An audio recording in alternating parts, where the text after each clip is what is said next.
It did not roar across the sky. It did not shake the ground. There were no warning sirens. No final alarms. While empires prepared for bombs and battles, something else was already moving. Quietly. Patiently. Ships vanished without a trace. Supplies failed to arrive. Orders were given, but could not be carried out. Commanders blamed weather. Then luck. Then fate. They never saw the real enemy. This weapon did not attack cities. It attacked certainty. It did not seek glory. It sought collapse. Every day it tightened pressure without being noticed. Every night it made victory more distant. By the time the truth became clear, it was already too late. An empire does not fall all at once. It starves. It hesitates. It runs out of options. And this silent American weapon made sure of that. Without warning. Without mercy. And without ever announcing its presence. World War II is often remembered for its noise. The explosions. The engines. The cities burning under fire. But history is not always decided by what is loud. Behind the battles that filled headlines, another war was unfolding. A war measured not in victories, but in absences. In fuel that never arrived. In reinforcements that were promised, but never came. The world's great empires believed strength was visible. Fleets. Armies. Territory. They believed power announced itself. America understood something different. That modern war could be won without constant confrontation. That pressure, applied quietly and continuously, could break even the strongest opponent. This was not a weapon designed to shock civilians or level cities. It was designed to erase options. To stretch decisions until they collapsed under their own weight. Commanders would look at maps and see control. But beyond those lines, something was already unraveling. What followed was not sudden destruction. It was slow realization. A dawning awareness that the war was being lost in ways no one had planned for. And by the time that truth became impossible to ignore, the outcome was already sealed. At the start of the war, the empire believed it understood modern conflict. It believed wars were decided by decisive battles. By fleets clashing in open water. By aircraft meeting aircraft in clear skies. Its planners studied firepower. They calculated range. They measured armor. What they did not measure was dependence. Every factory relied on raw materials that came from far away. Every aircraft relied on fuel that crossed oceans. Every soldier depended on supply lines that stretched thousands of miles. Those lines were long. Exposed. Fragile. Yet they were treated as permanent. The empire assumed its seas were secure. That distance itself was protection. That any threat would announce itself long before it could cause damage. This belief shaped everything. Ship construction. Convoy planning. Defensive strategy. Protection focused on ports and coastlines. On visible threats. On enemies that could be seen and challenged directly. But no one prepared for disappearance. When ships failed to arrive, excuses came easily. Mechanical failure. Storms. Navigation errors. Losses were recorded, then dismissed. There was no explosion to point to. No wreckage to examine. No enemy fleet to pursue. Only gaps. A missing tanker here. A delayed convoy there. Individually, they meant nothing. Together, they formed a pattern no one wanted to acknowledge. As months passed, shortages grew quietly. Training slowed. Operations were postponed. Decisions became cautious. The empire still looked powerful on maps. Its territory remained vast. Its flags still flew. But power is not measured by what you control. It is measured by what you can move. And movement was becoming harder. The empire had built its strength on expansion. But expansion requires flow. And flow requires security. Without realizing it, the empire was fighting a war it could not see. A war where hesitation mattered more than defeat. Where silence caused more damage than fire. By the time its leaders understood the true nature of the threat, their choices were already narrowing. And wars are rarely lost in moments of chaos. They are lost when options quietly disappear. The weapon itself did not look revolutionary. There was no dramatic unveiling. No moment when the world stopped to take notice. It was small compared to battleships. Hidden compared to bombers. Easy to overlook in reports focused on firepower and scale. Yet it changed the nature of the war at sea. American submarines were not designed to dominate headlines. They were designed to endure. To wait. To observe. They moved beneath the surface, beyond sight and beyond sound. They did not seek confrontation. They sought opportunity. While surface fleets demanded control through presence, submarines demanded patience. Days passed without contact. Weeks without action. Then, suddenly, a single moment mattered. A convoy appeared on the horizon. A silhouette against open water. Unprotected. Unaware. There was no warning shot. No declaration. Just calculation. Speed. Angle. Distance. Torpedoes left their tubes without sound. The ocean swallowed the evidence. When ships were struck, they did not understand why. There was no enemy in sight. No aircraft overhead. Only confusion. Submarines turned the sea itself into a weapon. They forced the enemy to defend every mile of water. To escort every shipment. To fear every empty horizon. But defense against silence is exhausting. Every escort required fuel. Every patrol required manpower. Every precaution slowed movement. And still, it was never enough. What made this weapon so devastating was not its strength. It was its invisibility. Commanders could not retaliate against what they could not find. They could not deter what did not announce itself. Each successful patrol tightened pressure without escalation. Each sunk ship removed resources quietly, permanently. Factories felt the impact before generals did. Fuel shortages appeared before battlefield losses. Training was reduced. Operations were delayed. All without a single decisive battle. American submarines did not seek to destroy the empire in one blow. They dismantled it piece by piece. They attacked logistics instead of pride.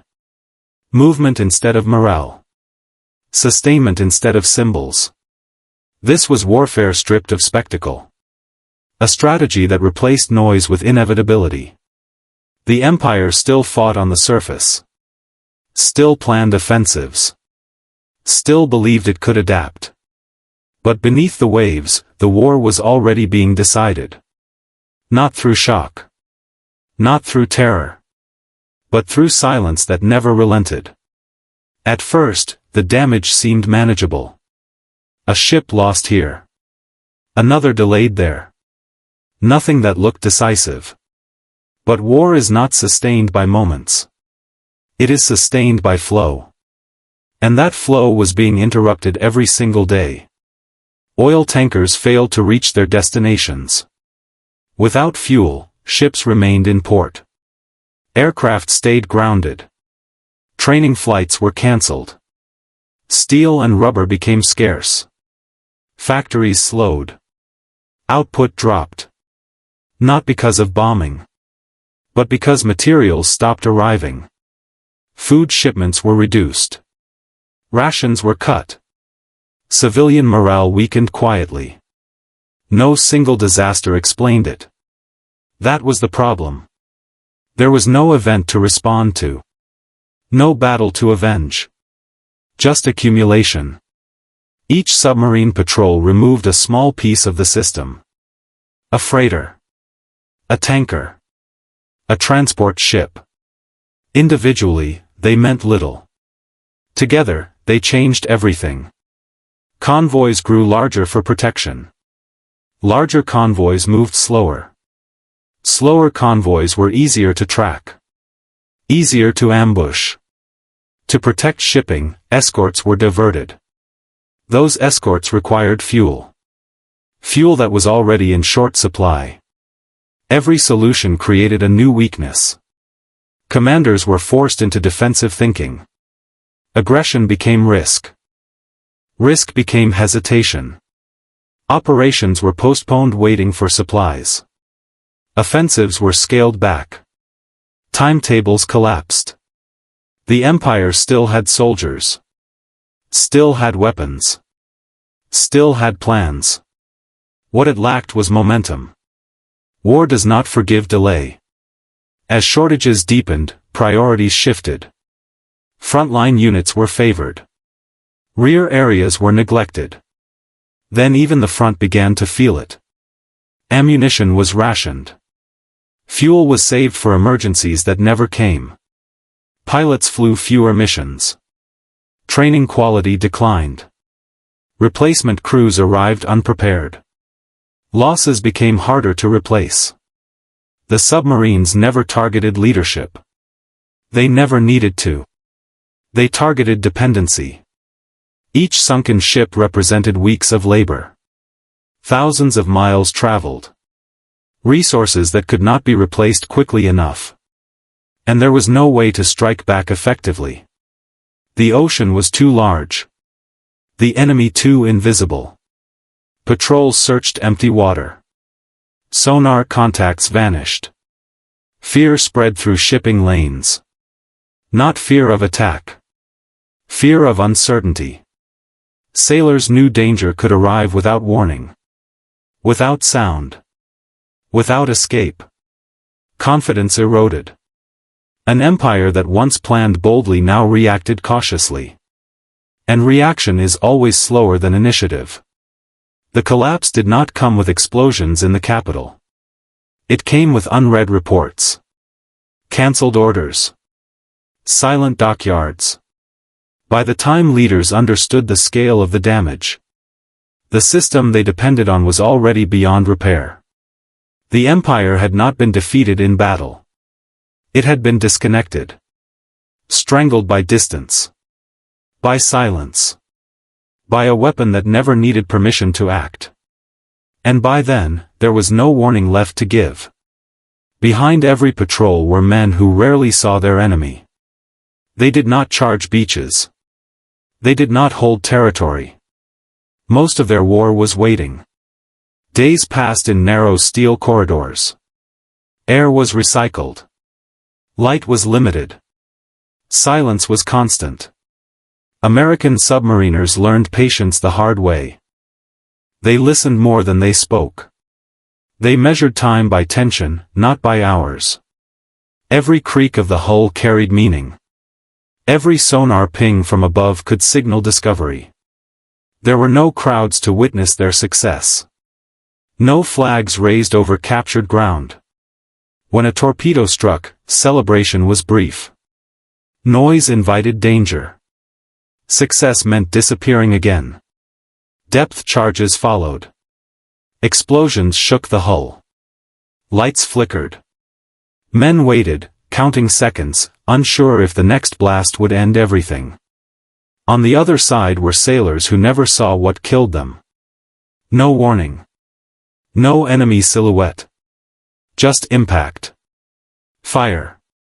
Cold water rushing in. Many never understood why their ship was sinking. This was war stripped of heroics. No speeches. No dramatic charges. Only routine and consequence.